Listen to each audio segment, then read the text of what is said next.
¿Te gusta el true crime? ¿Escuchas podcasts sobre asesinos en serie? ¿Ves los documentales y series de Netflix? ¿Conoces los nombres Dahmer, Bundy, El Zodíaco? Si estás aquí, lo más seguro es que sí. Y yo también. Pero hay algo que me empezó a incomodar hace tiempo. Mientras más consumía este tipo de contenido, comencé a autocuestionarme. ¿Por qué nos fascinan los asesinos en serie? ¿Por qué Netflix hace series donde son los protagonistas, con actores famosos, con bandas sonoras cuidadas, con planos cinematográficos que los hacen ver casi atractivos?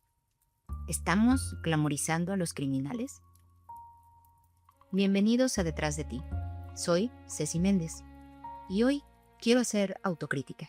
Quiero romper la cuarta pared y que discutamos sobre qué es el true crime y si en verdad los asesinos en serie son genios brillantes o si los prejuicios hacen que el sistema falle y terminan ayudándolo.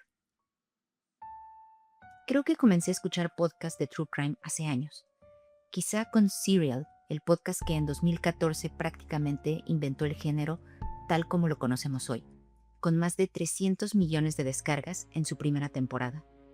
O quizás antes, con series como Mentes Criminales o CSI, que convirtieron la psicología del crimen en entretenimiento de prime time.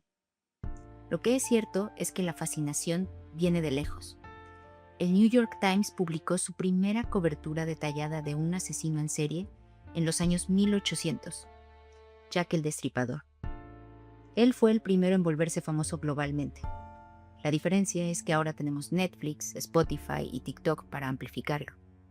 Los asesinos en serie se volvieron un fenómeno cultural principalmente en Estados Unidos, donde se acuñó el término y donde el FBI construyó la maquinaria para estudiarlos. En 1974, el agente Robert Ressler, que es la inspiración real para los personajes de la serie Mindhunter, acuñó el término serial killer durante una conferencia en Inglaterra. Hasta entonces no existía un nombre para este tipo de criminal. Criminales que no buscaban un beneficio económico, de poder o venganza, que el hecho de asesinar, torturar o controlar a las víctimas era en sí el objetivo y no el medio para obtener algo. La Unidad de Ciencias del Comportamiento del FBI se formalizó en 1972, con solo 11 agentes. Al principio, el propio FBI lo veía con escepticismo. Muchos agentes consideraban que estudiar la psicología de los criminales era casi metafísica, no investigación real. Fue solo en los años 80 cuando Ressler y John Douglas entrevistaron a 36 asesinos encarcelados y construyeron una base de datos de comportamiento, que el perfilamiento se volvió una herramienta seria.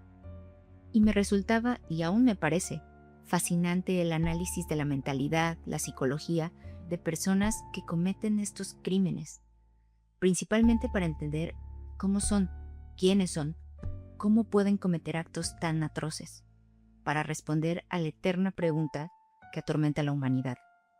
¿La maldad es innata o somos el resultado de todo lo que nos hicieron? Pero conforme consumía más true crime y crecía, porque debo admitir que quizá consumí este contenido a una edad demasiado temprana, noté algo que me empezó a incomodar, que el true crime repite una y otra vez. El asesino en serie es extraordinario, inteligente, metódico, difícil de atrapar, precisamente porque es superior, casi una evolución del ser humano, más astuto que la policía, más calculador que cualquiera. Es la narrativa de Hannibal Lecter, de Mindhunter, de You, y debo decir que es, en su mayor parte, una ficción. Los investigadores que estudian casos reales, no los de las series, sino los que revisan los archivos, los expedientes, las autopsias, describen algo muy diferente. La mayoría de los asesinos en serie no son particularmente inteligentes, no tienen un plan maestro, no están un paso adelante de todos. Están un paso adelante de un sistema que decidió no buscar a sus víctimas, o que eligió creer que los criminales no podían verse como parte del sistema, que alguien capaz de algo tan atroz tenía que ser un monstruo. algo fuera de lo humano. Y esa creencia es precisamente lo que los dejó operar. Así que hoy vamos a romper ese mito. Vamos a dejar de glamorizar a personas que no tienen nada de extraordinario. Y vamos a hablar de algo que muy pocos podcasts de True Crime se atreven a decir en voz alta. ¿Pudieron detenerlos antes? San Francisco, California, finales de los años 60. Entre 1968 y 1969, una serie de ataques mortales sacudió el área de la bahía de San Francisco. El asesino enviaba cartas a los periódicos locales con claves cifradas, con amenazas, con un símbolo, una cruz dentro de un círculo. Se llamaba a sí mismo el Zodíaco. La historia del Zodíaco es una de las más conocidas del True Crime. Inspiró películas, series, libros, y durante décadas fue presentada como el ejemplo definitivo del asesino imposible de atrapar. Demasiado inteligente, demasiado cuidadoso, demasiado adelantado a todos. Pero hay un detalle que esa narrativa suele omitir. En octubre de 1969, el Zodíaco mató a un taxista en San Francisco. Hubo testigos, 3 jóvenes que desde una ventana vieron al asesino alejarse. Lo describieron con precisión.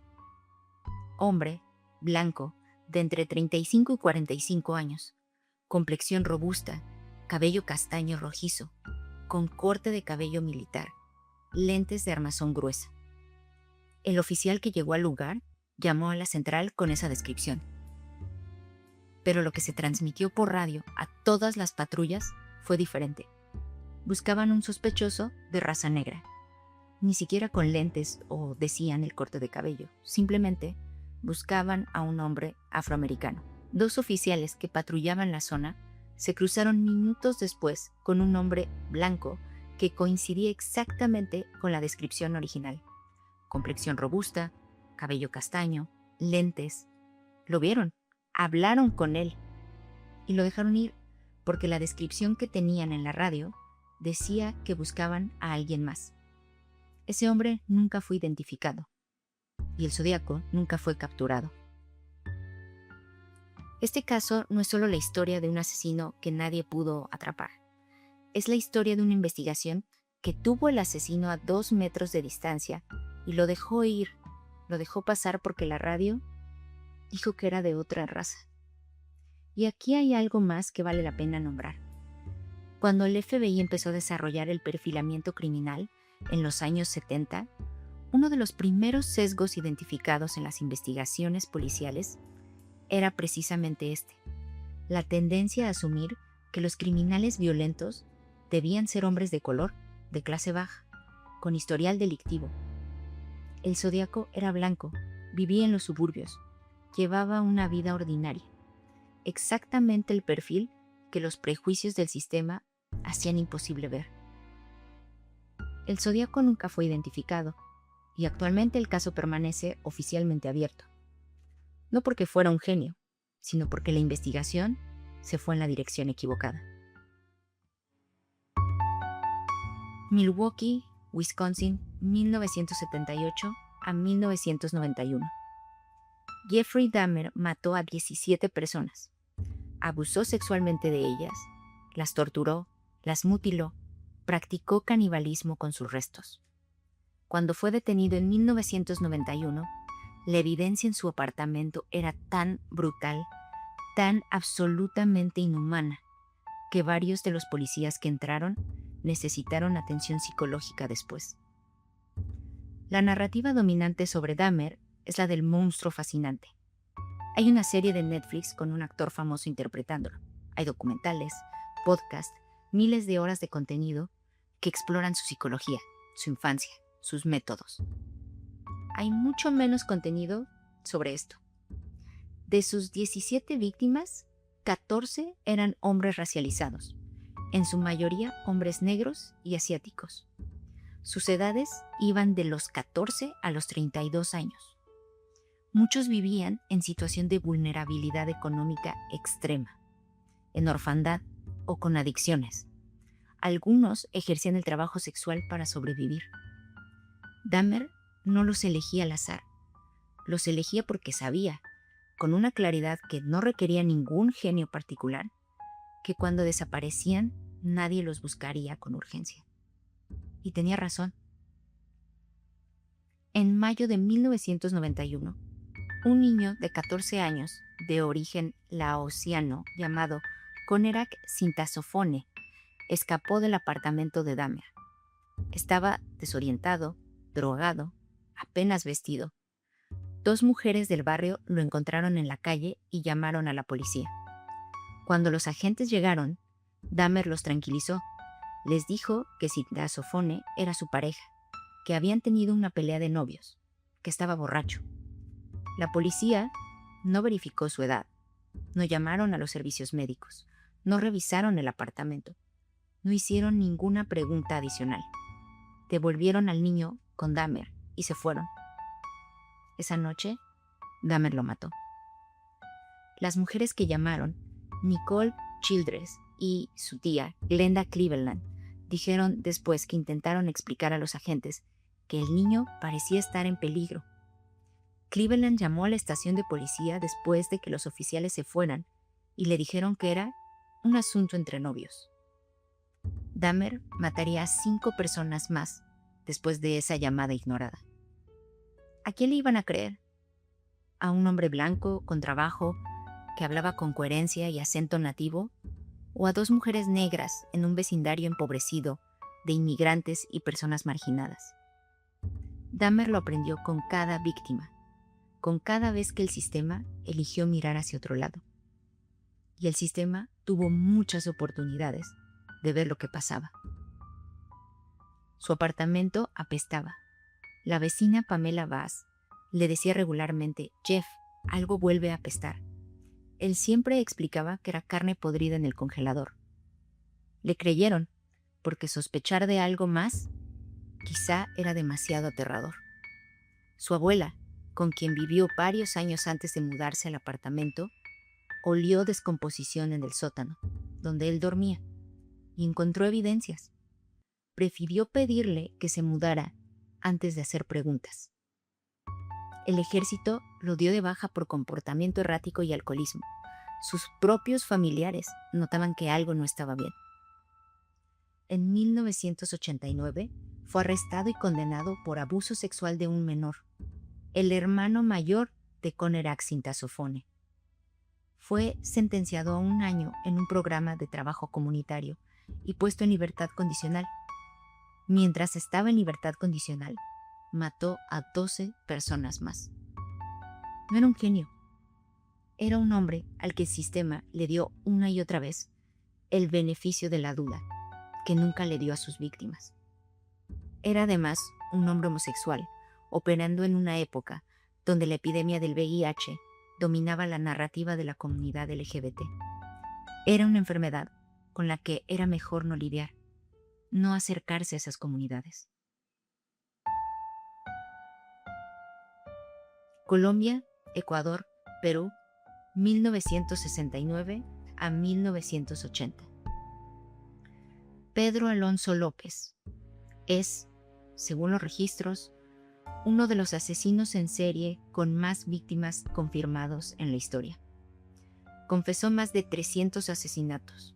Fue condenado en Ecuador y en 1998, después de cumplir su condena, fue declarado cuerdo y liberado con una fianza de $50. Su paradero actual es desconocido. La historia de Pedro Alonso López tiene algo que lo distingue radicalmente de los casos anteriores. López no era blanco, no era americano, no tenía educación formal ni recursos. Era un mestizo colombiano, hijo de una trabajadora sexual, el 7º de 13 hijos. Creció en las calles de Bogotá como uno de los gamines, los niños que vivían y morían en la calle. Fue víctima de abuso sexual múltiples veces antes de los 12 años. A los 21 fue encarcelado por robo, donde fue violado por otros presos y mató a sus agresores.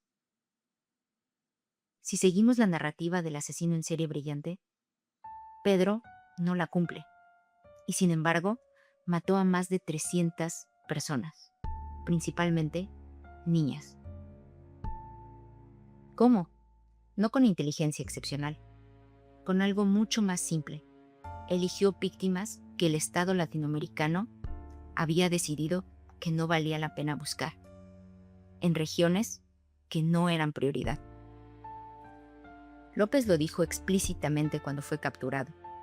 Calculó que si sus víctimas eran niñas indígenas y pobres, de entre 8 y 12 años, las autoridades no invertirían los mismos recursos que si fueran niñas blancas o de familias adineradas, que las búsquedas serían menos exhaustivas, que los casos se cerrarían más rápido. No se equivocó.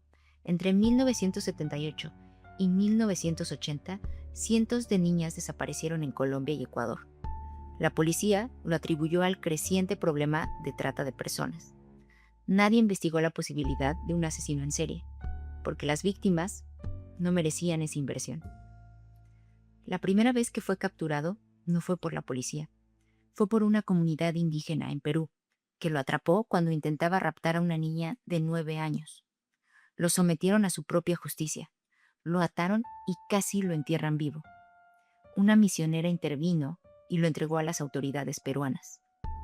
Las autoridades peruanas lo deportaron a Colombia sin registrar ni investigar los crímenes, porque las víctimas eran indígenas y no había evidencia formal de homicidio. Siguió matando. Fue capturado definitivamente en Ecuador en 1980, no por la policía, sino porque una madre en un mercado gritó cuando vio a un hombre llevarse a su hija en brazos. Comerciantes y vecinos lo retuvieron hasta que llegó la policía. Cuando confesó, la policía inicialmente no le creyó. Tuvo que llevarlos a ver las tumbas. Encontraron 57 cuerpos. Él decía que eran más de 300. La sentencia: 16 años de cárcel. La pena máxima en Ecuador en 1980. No importó el número de víctimas. La ley no tenía mecanismos para penalizar una atrocidad de esa magnitud. Cumplió 14 años por buena conducta. Fue extraditado a Colombia, declarado demente, institucionalizado por 4 años y luego fue liberado con $50 de fianza y desapareció. La diferencia entre López y los casos americanos es esta. López no tenía el privilegio racial ni económico de Dahmer. Lo que tenía era exactamente lo mismo que sus víctimas. Era invisible para el Estado. Lo que aprendió en las calles, en la cárcel, en los márgenes del sistema, fue que ciertas vidas no importaban, y usó ese conocimiento como arma.